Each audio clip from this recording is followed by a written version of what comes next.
We ran out of time. The next short presentation is Dr. Bell from the University of Colorado, Aurora. Is going to tell us about thoracic endovascular aortic repair using the percutaneous technique or open exposure comparison of early outcomes. Dr. Bell. Good afternoon. TEVAR has become the primary treatment strategy for a variety of aortic pathologies. This is commonly done through a CFA exposure. The total percutaneous techniques have been widely adopted for the abdominal aortic repairs. However, this technology has lagged in TEVAR due to the concern for the larger sheath size. The abdominal aortic repairs have also shown a decrease in morbidity and mortality with the use of the total percutaneous technique. We hypothesize that this technique can be safely employed for thoracic endovascular repairs with a reduction in postoperative complications immediately after the procedure.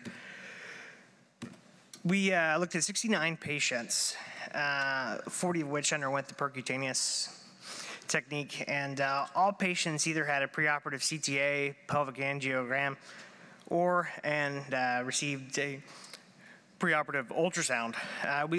One wanted to make sure that there were no anterior wall calcifications. We also wanted to make sure that the CFA was adequate size. The procedure consists of using the micropuncture technique. We then deployed 2 ProGlide devices at 45-degree angles and then anticoagulation.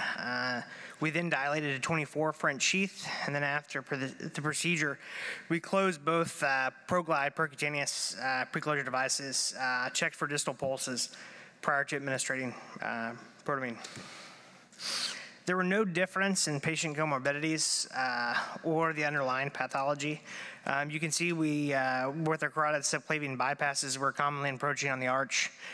We also placed lumbar drains in people that were over 25 centimeters of coverage.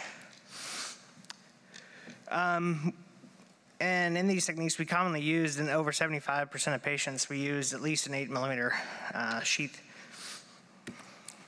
We found that there was complete technical success in both groups. There was no statistical difference in days in the ICU, days in the hospital. We had access to conversion in the percutaneous group in 10% of the patients.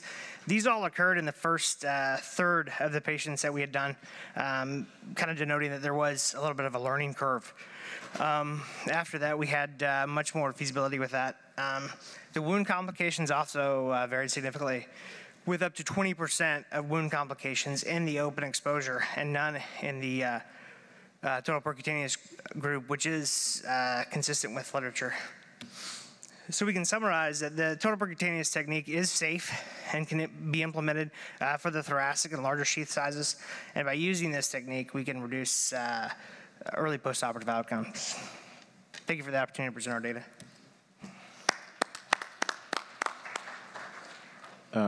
Interesting study, Marshall. 2 questions. Are there people that you don't do percutaneous on? And the second question is, in follow-up with the perc closure, have you seen people come back with claudication symptoms or things like that, clinical symptoms, to suggest an access problem? You know, some would say obesity is a contraindication for these percutaneous techniques, but these are the people that really need it and are really going to have wound complications. So we, despite having morbid obesity, we go ahead and do the total percutaneous technique. We avoid it in people with collagen vascular diseases. We also avoid it with people that have known anterior wall calcifications. Those with posterior wall calcifications, we try to be pretty careful, but we go ahead and attempt that as well. And then we haven't had any. We're a tertiary referral center. A lot of people come from long distance away, and we typically see people, up to 3 months. But we haven't had any complaints of claudications, and we're going to be looking at the ABIs in these patients preoperatively and postoperatively to see if there's any differences we can see. Okay. Question at the microphone. Dr. Zipfel from Berlin, Germany. 2 years ago, I presented our data. They were a little bit ambivalent.